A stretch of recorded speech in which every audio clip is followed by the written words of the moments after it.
Apa? Pekik Diana tak kalah kaget. Zarana terteguh, air mata berjatuhan dengan tubuh yang gemetar. Mbak tenang, Mbak.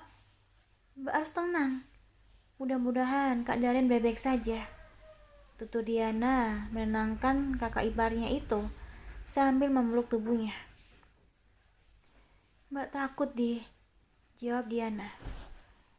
Mbak jangan takut. Lebih baik sekarang kita langsung ke rumah sakit, usul Diana yang diikuti anggukan kepala Zarana. Zarana pun berdiri dengan tunglai, lemas serasa tidak bertulang. Kakinya gemetar hebat. Bahkan ia harus berpegang pada sisi ranjang, sekedar untuk mengganti baju. Ayo Mbak, Diana membantu Zarana yang terlihat begitu lemas untuk berjalan ke arah mobil.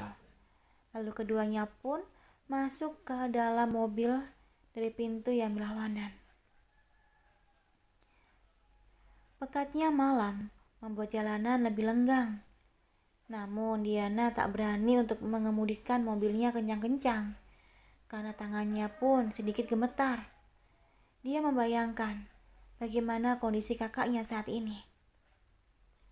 Mbak, kita jangan kasih tahu mama sama papa dulu ya. Kita lihat dulu keadaan Kak Daren. Habis itu baru ngasih tahu mereka. Kabar usul Diana saat mobil yang dikendarainya hampir tiba di rumah sakit yang dimaksud. Zarana hanya mengangguk lemah. Ia bahkan tak sanggup berbicara lebih banyak. Ketakutan yang hebat masih menguasai hatinya. Ia takut kehilangan laki-laki yang akhir-akhir ini berhasil bertahta di hatinya. Ia takut kehilangan laki-laki yang sudah menghalalkannya. Sampai di parkiran rumah sakit, Zarana dan Diana lekas turun kemudian berjalan cepat ke dalam rumah sakit. Maaf sus, korban kecelakaan atas nama Daren. Di ruangan mana ya sus? Tanya Diana pada suster yang bertugas malam. Oh, yang baru saja mengalami kecelakaan ya? Suster kembali bertanya. Diana mengangguk cepat. Ada di ruang UGD mbak. Karena kondisinya sangat parah, jawab suster tersebut. Zarana dan Diana saling pandang sejenak. Lalu dialiri bening merangkak keluar dari mata keduanya. Menjelaskan suster tadi sudah berhasil membuat Zarana dan Diana dilanda rasa khawatir yang luar biasa. Zarana dan Diana pun segera menuju UGD, berjalan dengan langkah yang lebar menyusuri lorong rumah sakit. Kami mau melihat keadaan anggota keluarga kami yang baru saja kecelakaan atas nama Daren, tutur Diana gemetar pada suster yang berada di luar UGD. Pasien sedang ditangani dokter, keadaannya sangat parah. Berdoa saja semoga ada keajaiban. Jawab suster itu membuat Zarana dan Diana semakin kalut. Zarana dan Diana duduk di kursi besi yang ada di depan ruangan UGD tersebut, menunggu seseorang keluar dari dalam dan memberikan kabar yang baik. Air mata tak hentinya beranak sungai dari kelopak keduanya. Bibir Zarana komat kamit memanjatkan doa untuk keselamatan suaminya itu. Jantungnya berdebar kencang. Matanya berkali-kali melirik ke arah pintu UGD yang masih tertutup rapat. Telepon mama sama papa sekarang, tita Zarana pada Diana. Doa mereka berdua akan sangat membantu untuk keselamatan Mas Daren, lanjut Zarana dengan suara bergetar. Diana mengangguk. Tangannya yang gemetar merogoh saku celana yang digunakannya. Kemudian menelpon nomor Sarah. Berkali-kali dihubungi, Sarah tak jua mengangkat teleponnya. Mode silent membuat gawe itu tak terdengar. Apalagi Sarah memang sedang lelap terbuai di alam mimpi. Tak juga mendapat jawaban. Diana mencoba menghubungi nomor Aji. Lagi-lagi Aji tidak mengangkat teleponnya, karena gawe miliknya memang sedang dicas. Nggak diangkat, ujar Diana pada Jarana. Coba telepon ke nomor rumah, tita Jarana. Diana pun mengangguk, lalu kembali menelpon. Tersambung namun juga belum diangkat. Waktu kini memang menunjukkan pukul 1 dini hari. Waktunya orang terlelap dan terlena dalam buayan mimpi. Setelah mencoba menelpon nomor rumah untuk kedua kalinya, akhirnya telepon itu diangkat. Halo? Suara Bi Asi lirih terdengar di telinga Diana. Halo Bi, jawab Diana. Astagfirullah, Non Diana, kenapa telepon malam-malam gini? Tanya Bi Asi.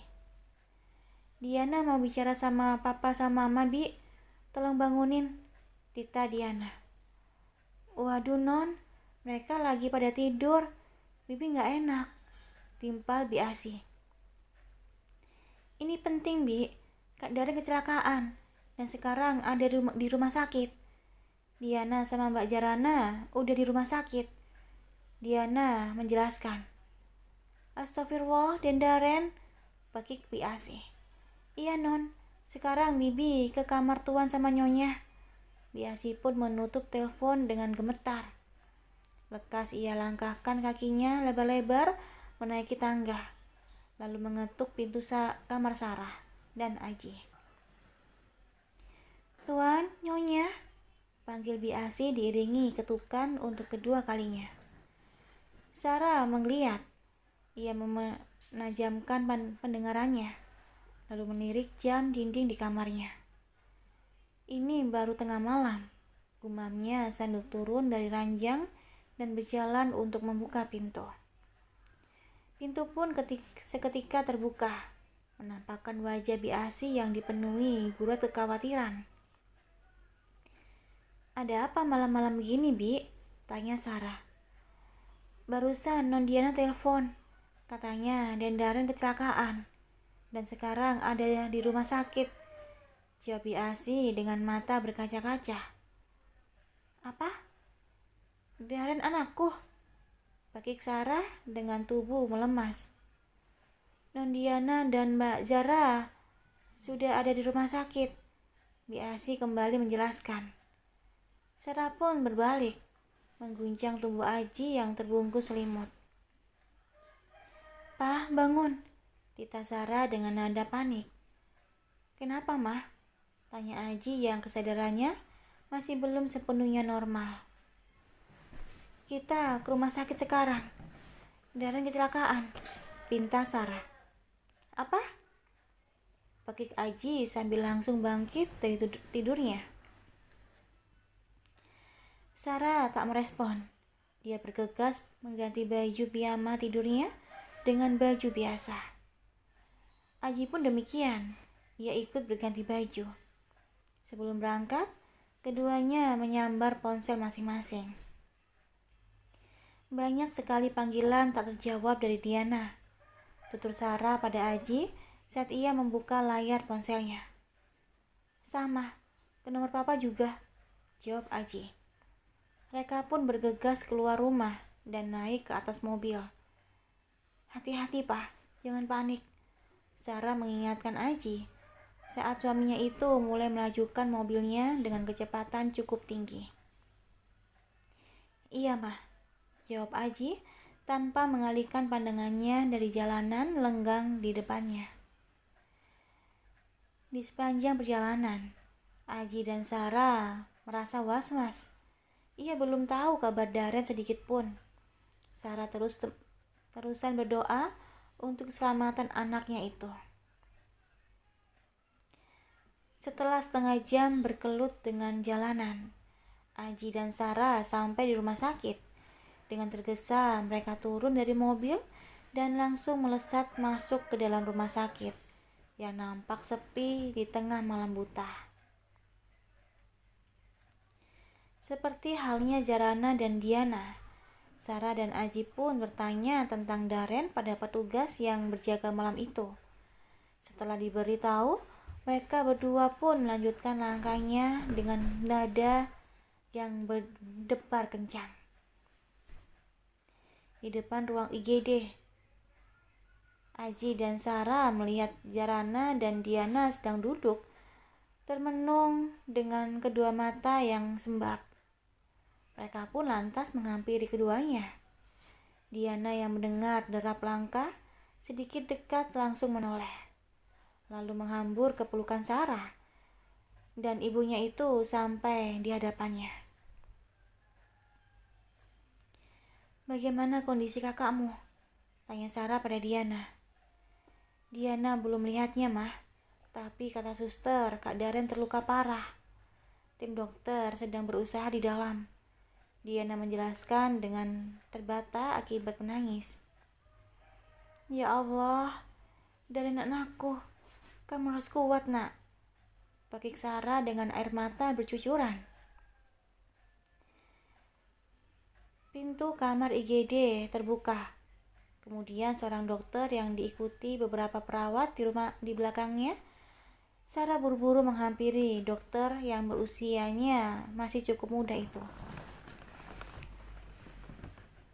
"Dok, bagaimana keadaan anak saya?" tanya Sarah dengan nada cemas. "Ibu yang sabar ya. Putra ibu masih kritis. Masih belum sadarkan diri. Berdoa saja. Mudah-mudahan putra ibu bisa segera melewati masa kritisnya," tutur dokter dengan iba. Dokter itu pun berlalu meninggalkan mereka semua. Jarana terduduk lemas di lantai.